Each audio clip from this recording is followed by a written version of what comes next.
Standing before you is Honorable Joyce Atieno Bensuda, woman representative of Homabay County. I've just landed and I've found a confused country.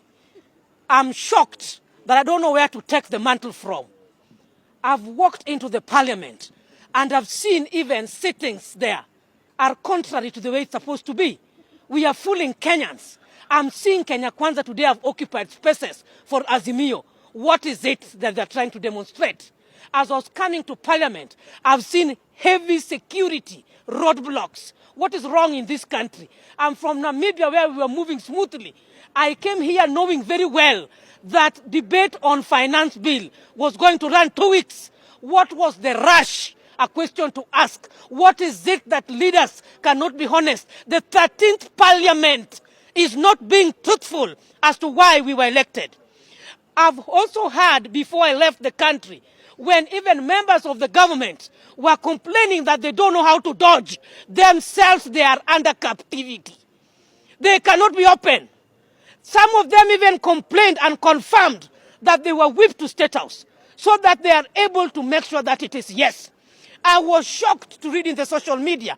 I don't know whether content creators were the ones who were lying, to hear a senior government officer in this government talking about no projects would go to places where are going to reject the finance bill. Are we elected to play with Kenyans? Are we ready to serve this country? Are we ready to represent as per the Constitution 2010? I'm shocked. I don't know where to take the mantle from as a woman. I think this country requires adequate and thorough leadership. What is taking place is wrong.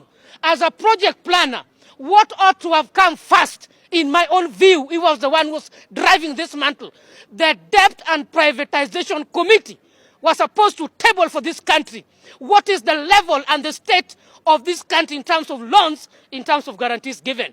That would have been the first cycle.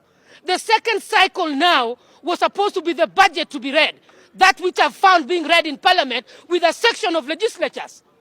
It is sad. This is a budget which is going to be managed by taxpayers' money. From there, Kenyans were supposed to ask themselves, are we ready to finance and afford to implement the proposed budget? Then the third stage now was the finance bill, which was supposed to now take care of how are we going to finance our budget? What are the loans that we are going to give? Have we optimized our debt levels that we don't need to go under debts? I went into a country which is only 2.5 million, and they are sustaining their projects. What is this problem? What is this monster in this country that we cannot revive the existing projects? We cannot start by sustaining what we have. Why do we rush into taxation? The content creators to be taxed at 15%. Do we even train them? Do we offer them opportunities? We are talking of a digitalized country. If we can tax each and everything, even my hair itself today, I cannot afford it, because they are already even taxing what is going to be for the hairdressers.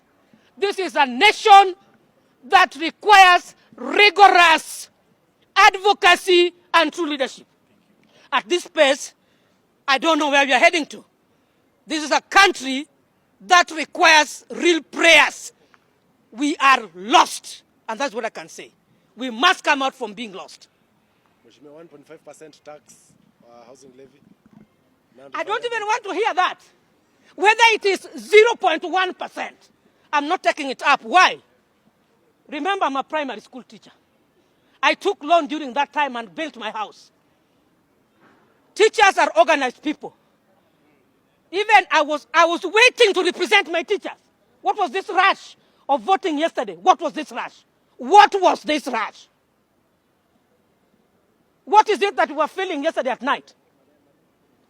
We should not force people into a framework without consultation. I believe that public participation should be adequate.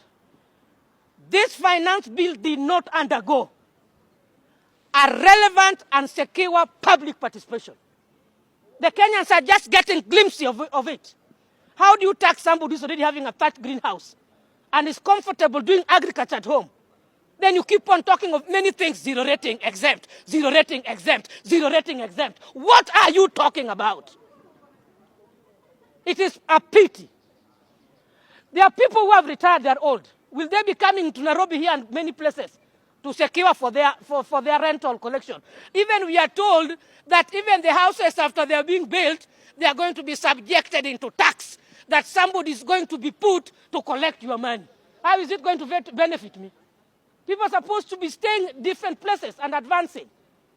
Who consulted me on 1.5% reduction from 3%? Were you yourself consulted? Do you need that house? We are joking with this country, and people must rise in arms. When you see policemen shunning away the voices of Kenyans, something is pretty wrong. And the leaders must come out.